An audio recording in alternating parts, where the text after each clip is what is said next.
This is everybody.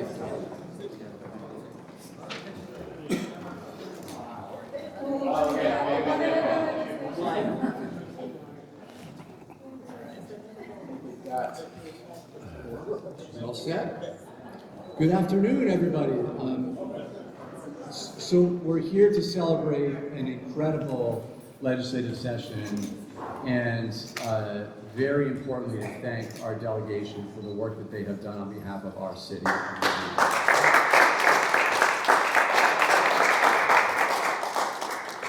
I've been doing this for 6 years now, and I think this has been one of the most successful legislative sessions that we've had so far. And this was a short session too, so it's quite remarkable how much was accomplished by the team. It includes both significant funding victories and other significant legislative victories that are important to our city and our residents. Our state delegation knew the stakes and delivered for our city and our residents. On behalf of our city, our schools, our residents, our kids, I want to say a huge thank you. I also want to give a shout out to Shirley Kwong, who's been our secret weapon behind the scenes, working very, very hard to help us get things done. And also want to acknowledge Paul Nunez, Melissa Biggs from our team. And I see all the Redente and all the Kim here. Thank you for being here as well. So I want to just go through a couple things, and then we're going to hear from members of the delegation. First, the funding victories, $23 million in additional state aid to the city of New Haven. These additional state funds are desperately needed. Is that not right, Dr. Negron? Yes. Desperately needed. And will make a significant difference in our city's ability to provide critical services that our residents care about so much, and New Haven Public School students deeply need as well. We've been, I think it's safe to say, very loud as a city in talking about the challenges statewide, and really working hard to engage many other municipalities in this effort to increase funding as well to ensure that there's a pathway to do this. And this is the work of a number of years. $14.4 million in additional municipal aid, $12.4 million from the Mashantucket Pequot Mohegan Fund, and $2 million in municipal grants in aid funding.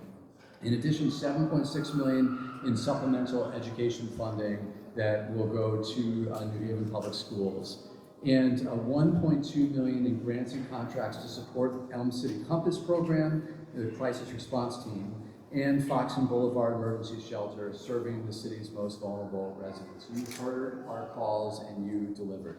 We also know that much work, of course, remains ahead of us. And particularly there's a lot of work ahead on the appropriate long-term fix for educational funding to our city. But this sets a high bar for the work that we need to do ahead. We know our delegation is committed to this, and we look forward to working with you in future years towards this goal. That's the funding success, legislative victories, and these are just some of the many legislative wins from this past session. Juice bars, HB 5222, passed new accountability and enforcement tools to regulate underage juice bars.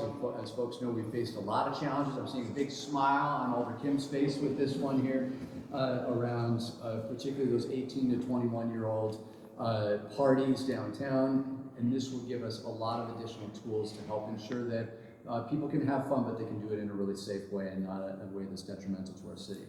Protecting our immigrant community, there's a lot of work that has been done at the state over the years, and they built on that success this legislative session. New protection for residents from illegal actions from ICE agents. We're deeply appreciative for the work there because there's so many immigrants in our community that are relying on that kind of support.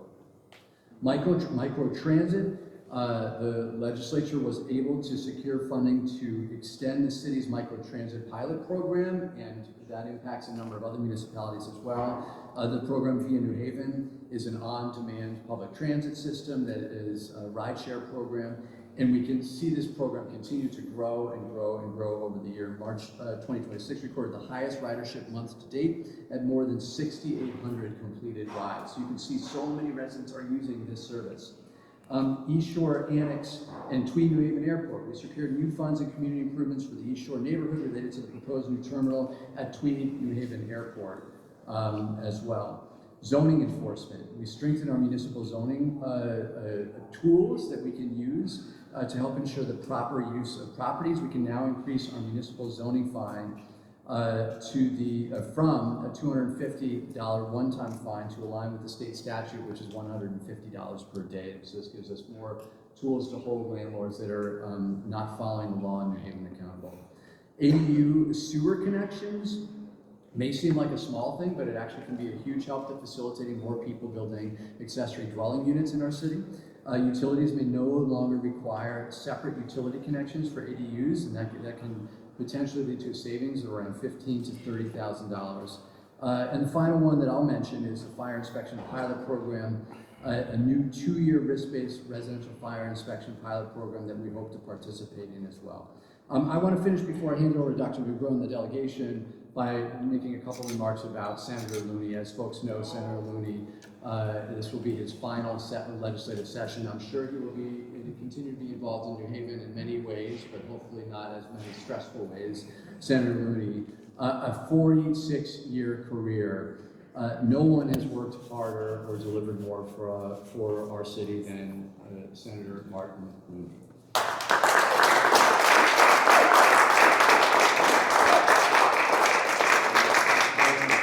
Senator Looney is passionate, principled, pragmatic, progressive, who has served our city and state with dedication and distinction over his 46-year career in the state legislature, including as the longest-serving Senate Majority Leader and longest-serving Senate President. From raising the minimum wage for residents to increasing state pilot funds and other critical revenue from the state for the city to securing millions upon millions of dollars for countless infrastructure projects, Martin Looney has delivered for New Haven, improved the lives of generations of New Haveners, and moved our state forward. And I would emphasize that Martin Looney has not only done this for New Haveners, but has done this around the state, brought so many resources to people that are vulnerable in our state. We're so grateful for him. He's left an indelible mark on both the city of New Haven and the state of Connecticut. On behalf of a very grateful city, I thank Senator Looney for his lifetime of service, wish him, his wife, Ellen, a lot of happiness and a lot more time spent with your 2 granddaughters. We are grateful to you, Senator. Thank you for everything you've done to our city. So with that, I'm first going to hand it over to Dr. Madeline Negron, and then we will hear from Senator Looney, followed by other members of the delegation. Senator Looney. Or Dr. Negron. Dr. Negron. Thank you, Mayor. On behalf of the entire New Haven Public School District, on behalf of our students, our teachers, our staff, our families, we are extremely grateful for what the delegation has been able to accomplish during this session. It may just sound like it's just a few dollars, but what it means for us in the New Haven Public Schools is that we get to protect the learning experiences that we have been building for our children. We get to protect the current staffing levels that we have. We get to protect our core instruction. We get to protect our intervention strategies. We get to protect our college and career pathways. We get to protect the arts, athletics. We get to protect our school attendance teams that have been so impactful in re-engaging our students and reducing chronic absenteeism. Without these much needed funds, none of that would have happened. We would have been scrambling once again like we did last year to think about how many positions we were going to have to be cutting. We can breathe a little bit because now, again, all of those positions have been protecting so that we can deliver public education for our students. And again, I want to reiterate, it would have never happened without our delegation fully understanding the predicament that we were in, without the entire legislation at the Capitol really understanding the challenges, not just for New Haven, but for other districts across our states, and for working collaboratively to deliver on behalf of children. So again, just want to echo again how grateful we are for what this means for us. Like the mayor mentioned, the work is not finished. We know that we get to breathe a little bit because all we're doing is protecting status quo, but we are looking forward to continuing the advocacy in collaboration with our delegation to ensure that our state will tackle the educational cost sharing formula and make the necessary adjustments that it needs to ensure that a zip code does not dictate the type of education that a child will have. But again, today I just want to hone in on the celebration and again to say thank you to all of our delegation for the work that they did. I know it took long hours because I know when it came to the Education Committee, you were there past midnight listening to testimony. And again, on behalf of our kids, muchas gracias.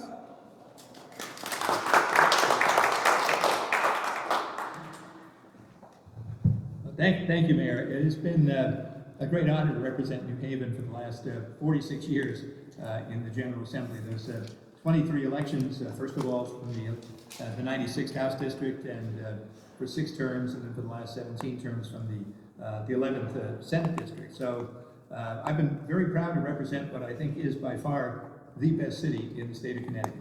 New Haven. Our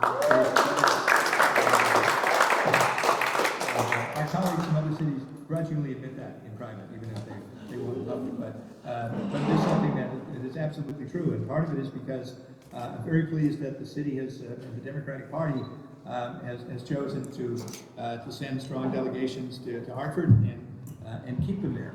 Other cities tend to sometimes cannibalize their delegations if nobody's there long enough to build up some influence. But before saying something about my current colleagues, just we have had a long tradition during my years in the Senate for the people who served previously for New Haven. Were also giants who contributed so much. Former Speaker Irving Stolberg, former House Appropriations Committee Chair Bill Dyson, in addition, former Senate Appropriations Committee Chair and later Mayor Tony Hart, former Finance Committee Chair Cam Staples. So we've had a tradition that's gone on for a while, and the group of my colleagues now there's no parallel like them in the General Assembly. Senator Winfield, who is our Senate Chair of the Judiciary Committee, does a superb job there. It was my honor to appoint him in that capacity. And our wonderful, wonderful House delegation, Representative Walker, of course, the longstanding chair of the Appropriations Committee, and someone whose work touches everything of importance to the city. Representative Dillon, our expert on public health and hospitals, an issue that is always front and center.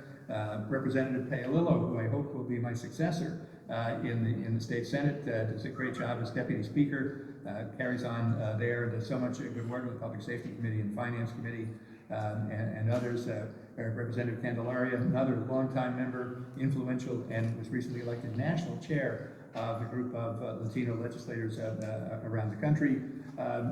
Representative Lamar, who holds my old House district, the 96th, and is the chair of the General Law Committee, which is a committee that has so much to do with consumer protection, fairness, and equity in a variety of ways. And we have Representative Winter, who, if there were a Rookie of the Year award, he would certainly get it this year for his great performance.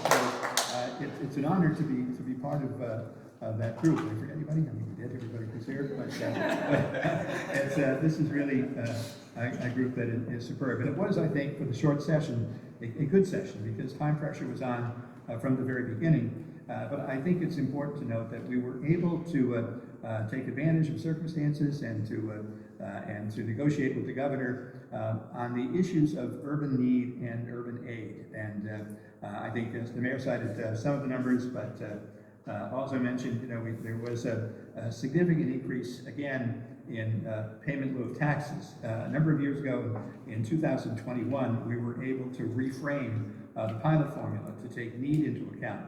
And we created tiers of eligibility rather than having all pilot funds be apportioned at the same level to every community regardless of need.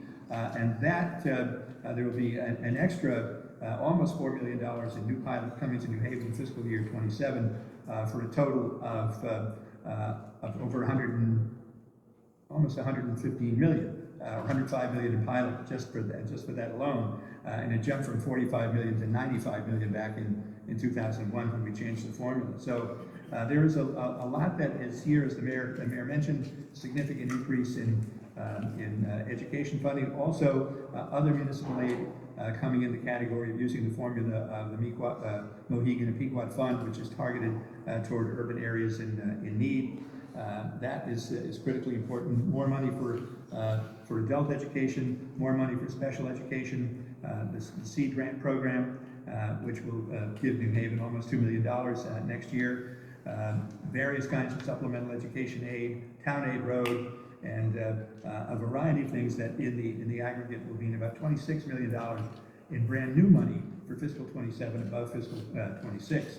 In addition to that, we were responsive to the needs of nonprofits in our city. So there's funding in the budget for the Fairhaven Community Health Center and for the Cornell Scott Hill Health Center, for Columbus House, for the Hunter for Progressive Action, for the Annex Little League and the Dalmatro Little League, which provide great services to our kids, for youth employment summer grants, the Fairhaven Branch Library, for the Compass program that was mentioned. It provides social work assistance to on difficult police calls where there is a mental health issue.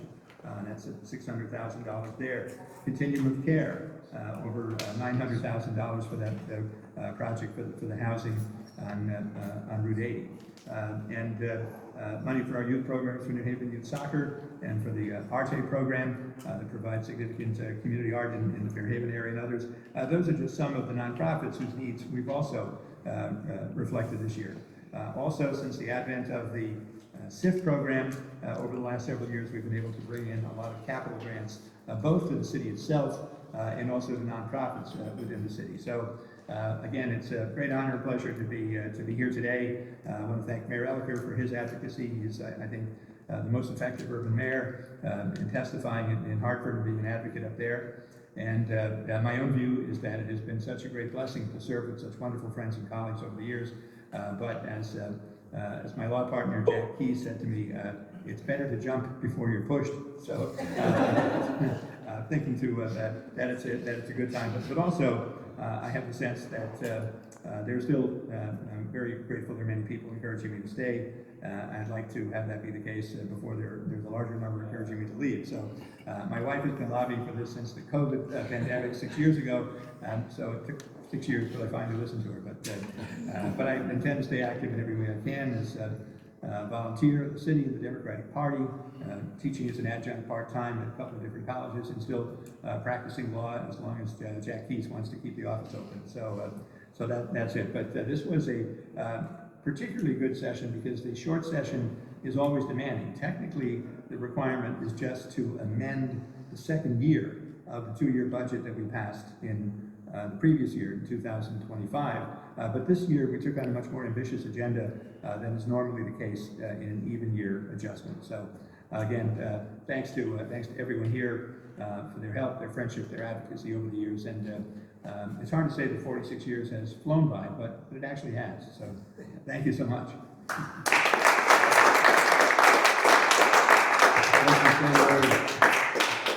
There's some vacancies on our boards and commissions, so we'll stop shortly. Next, we're going to hear from Representative Patricia Dillon, then Representative Tony Walker, then Representative Roland Marr, then Representative Al Paolillo, Representative Consolari couldn't be here, unfortunately, and Representative Steve Winter, and also Senator Gary Winfield was a higher on the list, so we didn't do it today. So, Representative Dillon. Are we going up together? I just want to thank Martin for his friendship. I met him on a campaign years ago, and he got the city job, and I got to found a nonprofit. But it's just been a thrill to work with everyone. But I want to mention that some of these dollars are one time, that our work is not done. I don't want to be the negative one, but every dollar we put in one place doesn't go to another. Some people may lose their apartments because of some legislation that we still need to do next year on just cause eviction. We need to take care of food. I really want to thank the mayor for his initiatives on the Compass in particular. and I'm really pleased that we were able to work something out so that it was 50-50. And otherwise, on vaccines, on ICE, there were so many and exciting things that we took up to protect the people of Connecticut and of New Haven. And I'm really proud of the work that we did. So thank you. And thank you, Mr. Mayor.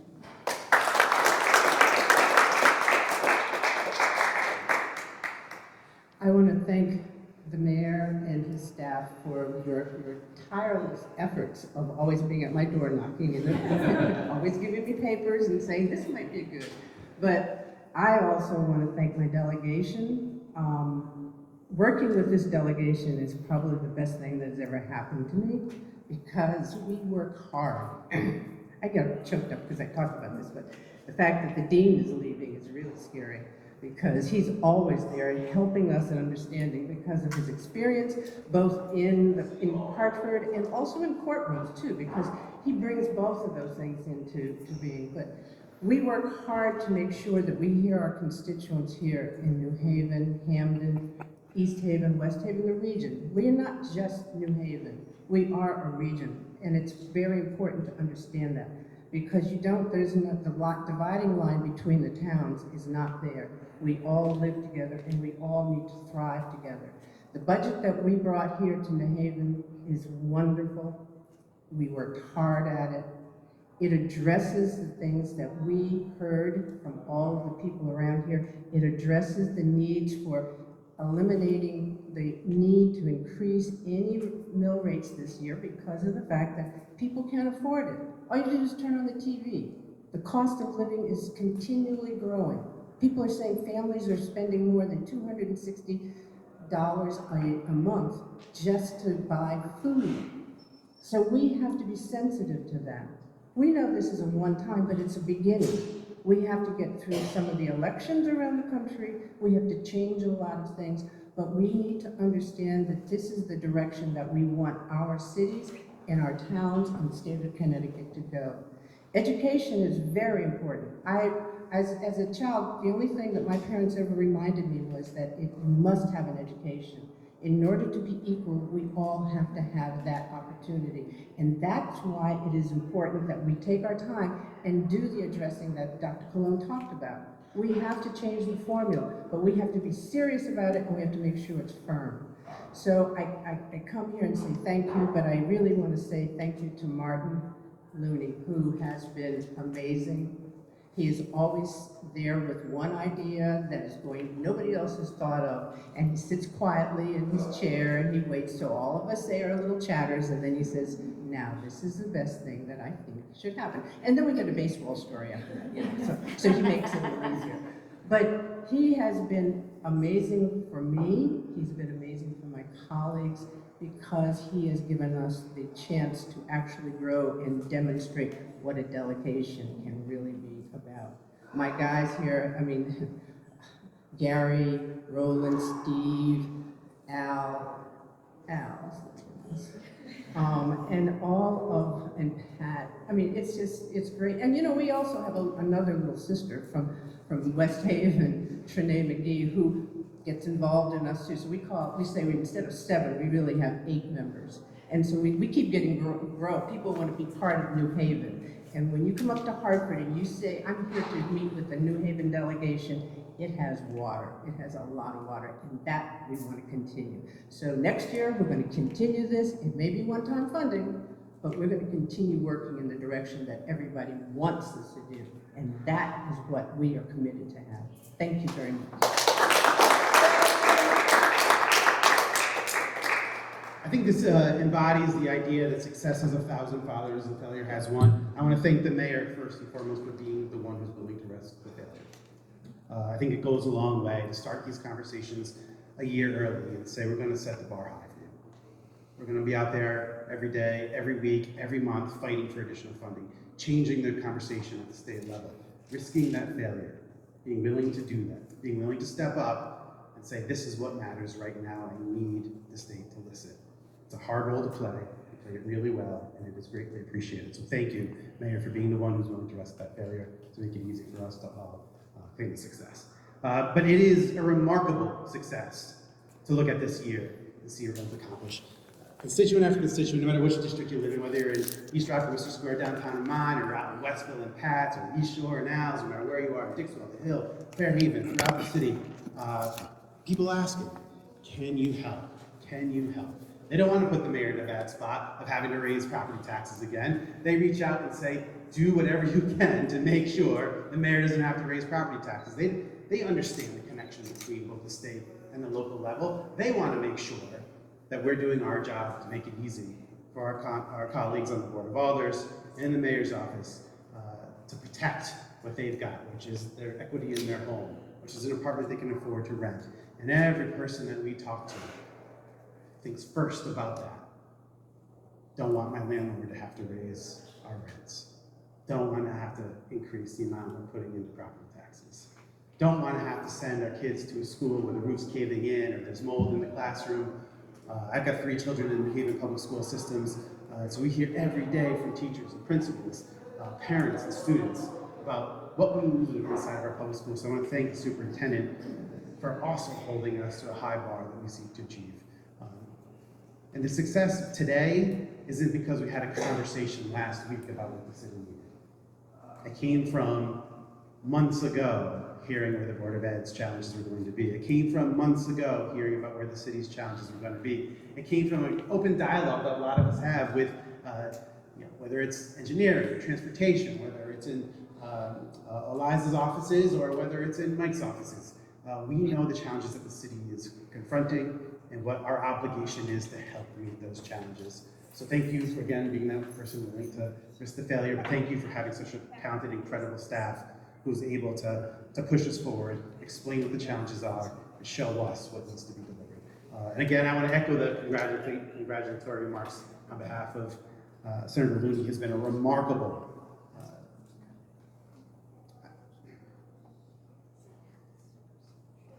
Senator Looney has been a remarkable person to follow.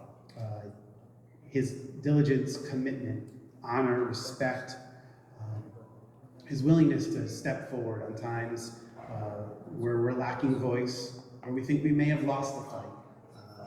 Senator Looney makes sure we win that argument. And so thank you so much, Senator Looney, for you constantly delivering on behalf of our city and being willing to keep us in a lot of fights we maybe should have lost a long time ago. Thank you.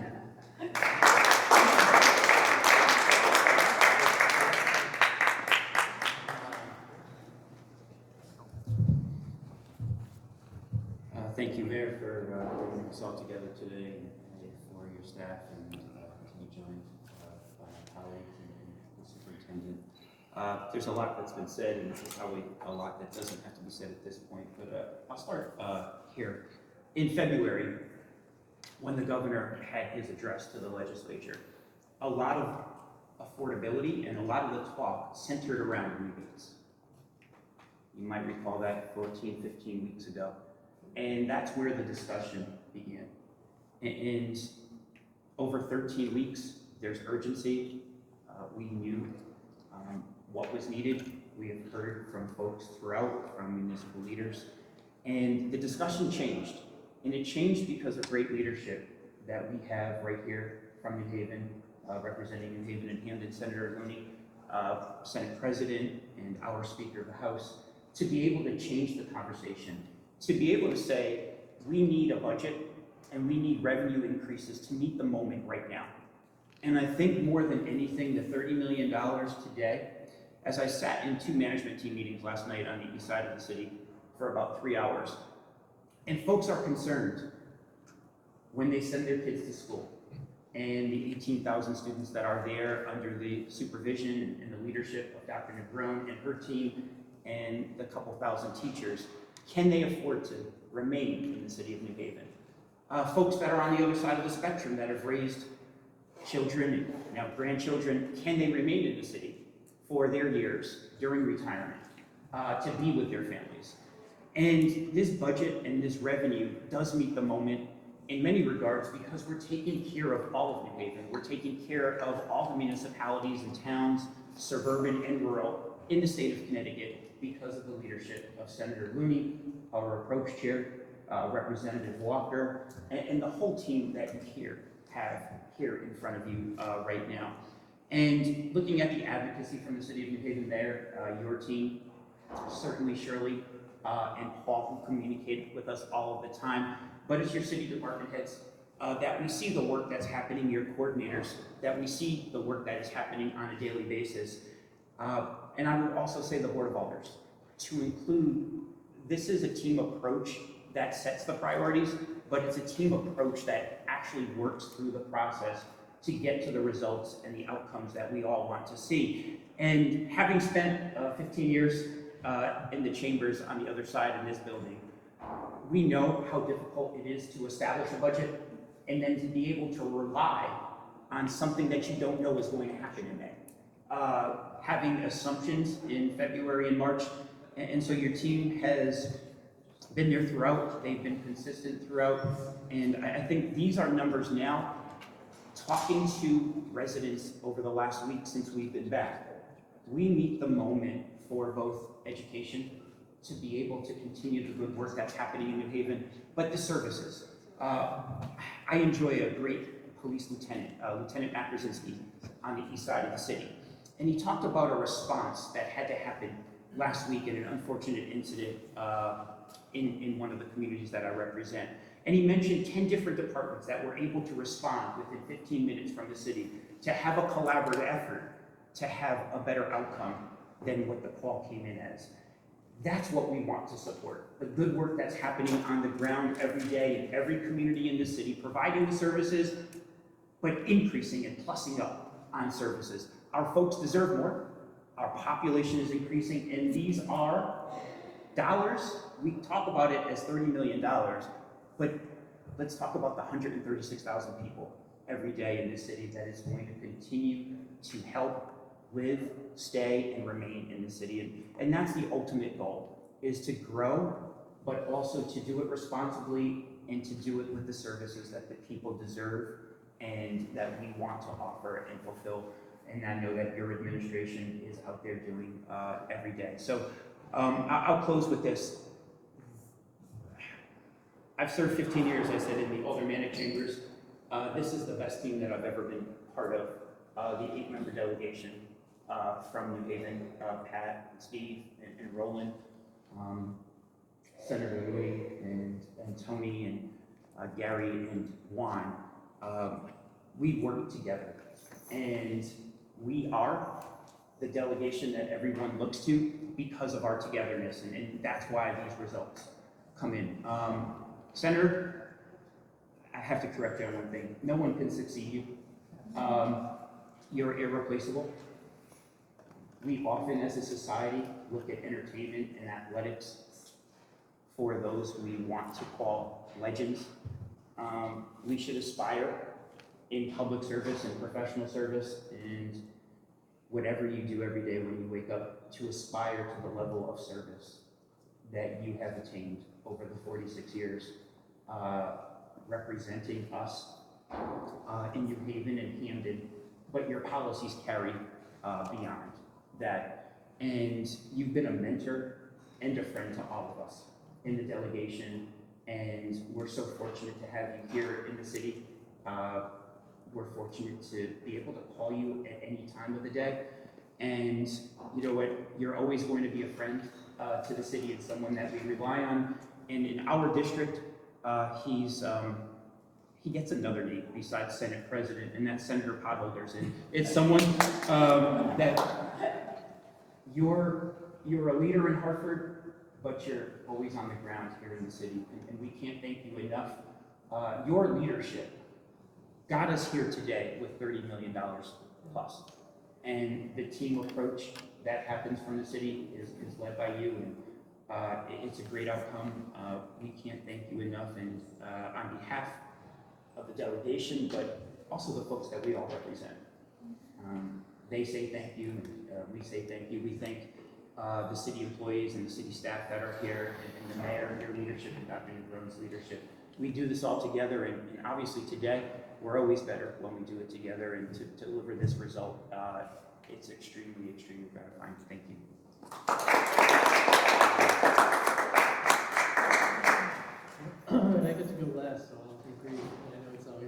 grace when one of us says we'll be brief, but I'll echo the thanks for the mayor and the whole team at the city and the Board of Ed for all the policy advocacy that they've done over the last several years to get us to this point. And I'll just say that I think some of the qualities that resulted in this legislation getting passed are really best exemplified by Senator Looney. So you look at the range of things that the mayor spoke about, it's everything as small as tiny but high leverage policy pieces like the accessory dwelling unit sewer connection fee, all the way up to these large weighty global issues like how much funding we need to put into our budget to help support our school district, to help support our nonprofits, to help try to keep a lid on property tax increases. So it really takes somebody who can consider the smallest minutia, but also think about what do we need to do to meet the needs of the people. And I just think that that is so exemplified by Senator Lee and by the whole team here. And then the other thing I would say, being new to this, is that most people would look at what we do and say that we are crazy. And I think that's true. We are all crazy about public service.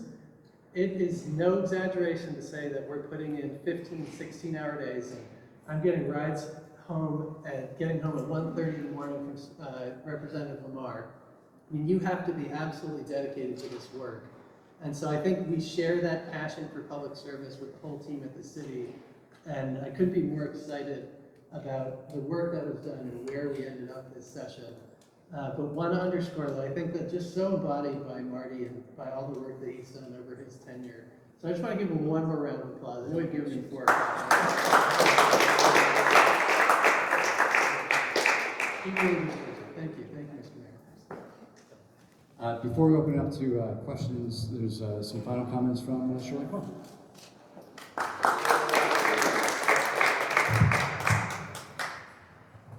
I'm grateful for the chance to say a couple of thank yous. First, to the delegation. As Steve was saying, these folks have, had a lot of long nights balancing family, work, other commitments, not going to the gym regularly because of session, not seeing your family as much, not sleeping as much. And so the amount of dedication and devotion that all of you have shown, and this is my second session, has been incredible to see, and I feel so grateful to have worked with this delegation for the past 2 years. So thank you for your dedication, devotion to not only New Haven, but the entire state.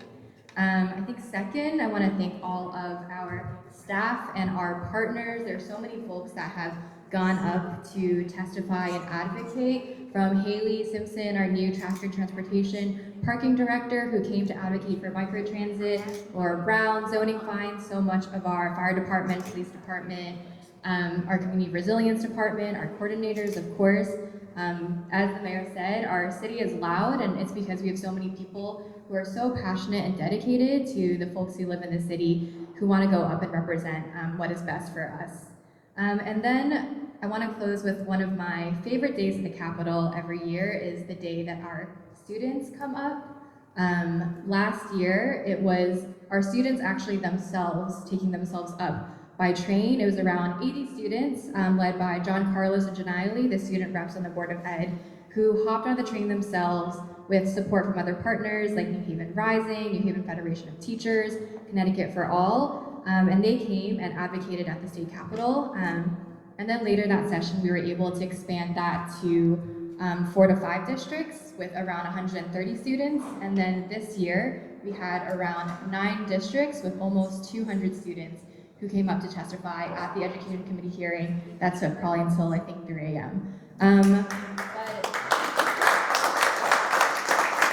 I think that is always one of my favorite days of session, because it is just a privilege to especially watch our young people come up and engage with the system, get more familiar with it, and really believe that if they engage and if they participate, that something can change. And thank you to all of you for being champions of that, for meeting with their students when they come up, for engaging with all of our residents. And so it takes everyone to really make this happen, and so I'm so grateful to be a part of this, so thanks. Thank you, Shirley. So we can take any on-topic questions. I'm happy to take off-topic questions after the press conference. Were there any on-topic questions? These on topic, we heard people say, one shot, we can breathe now, sort of long term. What's the sort of thought going forward, so you're not sort of breaking and being like you're in the same situation next year, along those lines? So I can take a stab at it, and I'm sure some members of the delegation will share some comments on it. We met with Connecticut Conference of Municipalities earlier this week about the same question. Obviously, particularly education funding is hugely crucial to continue at the level, including an inflator in the future, because all of our costs and the same, our public schools for every other municipality are going to continue to rise with the increase in the salaries for individuals that are teaching in public schools, the increase in utilities, all those things. And so there's a Blue Ribbon Commission that's created by the governor. I take him at his word that he really wants to dive into the Blue Ribbon Commission and really take those recommendations to heart. My understanding is that I'm going to be on the Blue Ribbon Commission myself, and so I plan on playing an active role there. And the goal is to build on this momentum next year to continue these funds coming in to support our kids. I don't know if any other members want to. Might add, and other members as well, I want to say Mayor Elicker has done a fine job coming in, testifying in public hearings and talk about the urgent need for more assistance for municipalities, especially education systems. The organization of municipalities, however, Connecticut Conference of Municipalities has only been helpful in helping underscore the problem, but never helpful in actually going as far as identifying the solution, which is tax reform. We need to be able to tax the wealthiest people in this state at more than 6.99%, or to have a separate tax on capital gains, interest, and dividend. If we had that, we would then surely be able to provide more resources to the cities to provide the actual property tax relief that is necessary. Because when people talk about a tax burden in Connecticut, and Republicans talk about, oh, our taxes are high, none of the taxes levied by the state are high. The income tax at 6.99% at its max is actually a low income tax, and we've made it more progressive over the years, so almost everyone pays a blended rate based upon tiers of income, and we've reduced the tax on the lowest two tiers last year. So low and moderate income people are not paying a lot of income tax in the state. They are paying a huge amount in property tax and in sales tax in some cases, but that is where the battle needs to be fought, because for the very, very wealthy, even if they own very valuable properties, the amount that they are paying in property tax is a pittance of their income and wealth, as opposed to what moderate income people are paying, and that's where the challenge comes in. And that's why when you see statistics that show that the very wealthiest are paying a far lower percentage of their income in state and local taxes, that's despite the fact that they're paying 6.99% in income tax. I saw one study that said, well, in Connecticut, the very wealthiest are paying about 8% or so, which means the rest of their taxes, apart from the 6.99% in income tax, are only taking about 1% of their income. So that's the real imbalance. And until we have a reform of our tax system to increase the progressivity at the upper end, we won't really be able to comprehensively deal with that. Now, we've made progress over 35 years, and Representative Dillon was there at the time when we struggled about adopting an income tax back in 1991. She and I were members of the House at that time. And we had the votes in the House for a more progressive income tax that was adopted. And unfortunately, the state Senate at the time, of which I was not yet a member, did not have the votes to do that and had to settle for a flat rate 4.5% income tax.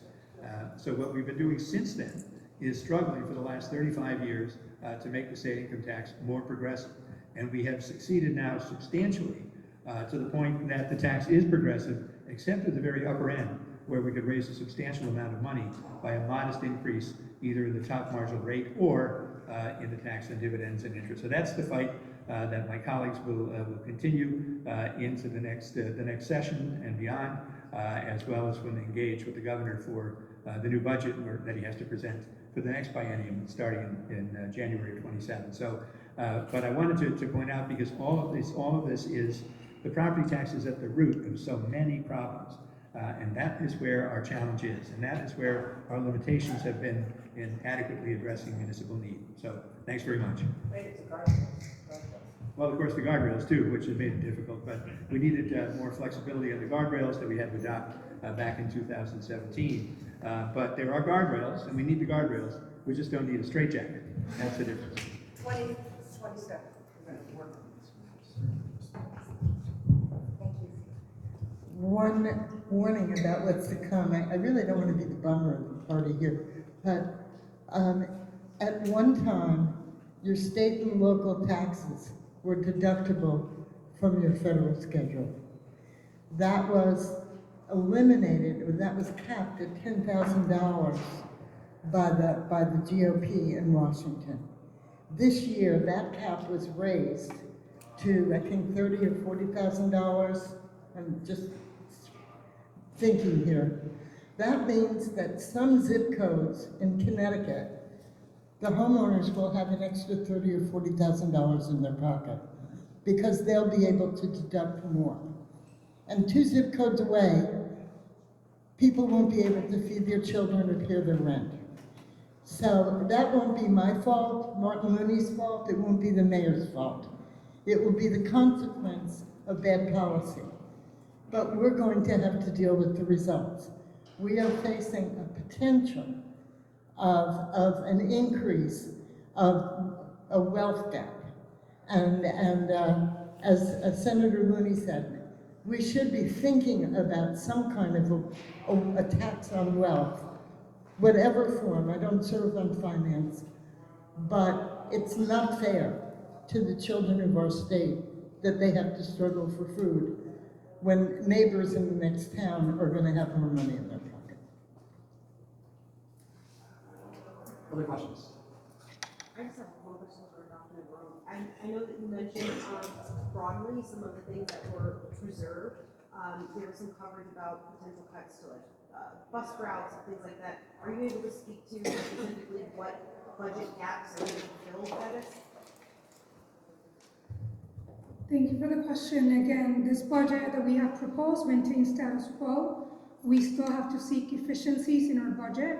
So that is why we're taking a look at opportunities that may exist. In particular, as you referenced transportation, we are looking at what an opt-in for high schoolers would look like, because right now we know that we route every child onto a bus, and that's where our cost comes from. But we know that not all of our students are riding those buses. So there's going to be a way that we can put together a strategy that would actually save us some dollars as it relates to transportation. And those are things that we need to continue to do, because we have to think about not just the now, but also the long term. We know, right, we're hopeful about the Blue Ribbon Commission, but I will also argue, we all know what's at the root of the issue. I don't know that we necessarily need a commission to continue to study, but we know we're gonna have to continue to look for those efficiencies. And so just to be clear, the city's budget is not yet approved. So there's additional funding thanks to the state delegation. My administration presented to the alders a proposal on how to potentially use those funds that included a $13.9 million increase to next year's Board of Education budget. That, in addition to the $5 million that I had proposed in my March 1st budget to the Board of Alders, would cover the total $18.9 million gap for next year's Board of Education budget, but that has not yet been approved. And we're optimistic that the alders will be supportive of New Haven Public Schools, but also we need to work with them to make sure that if they have any questions or concerns about that, that we're available to answer. Okay, thank you. You got it. So sorry, I have a related follow-up. I know that you proposed at some point, because of the deficit, sending students to closer schools at home for them. Is that still a consideration? Would you be changing school choice? I mean, I think Dr. Ingram can add in here. New Haven Public Schools is exploring options right now because transportation is a huge cost, and there's a strong background in supporting school choice. I mean, my kids go to a school that is not in our neighborhood, and we're really pleased with the school. But at the same time, we're trying to find ways to balance that with making sure that there's efficiencies in the system. Did I cover it okay? Okay. All right, thank you, everybody. I'll be around afterwards if you have other questions.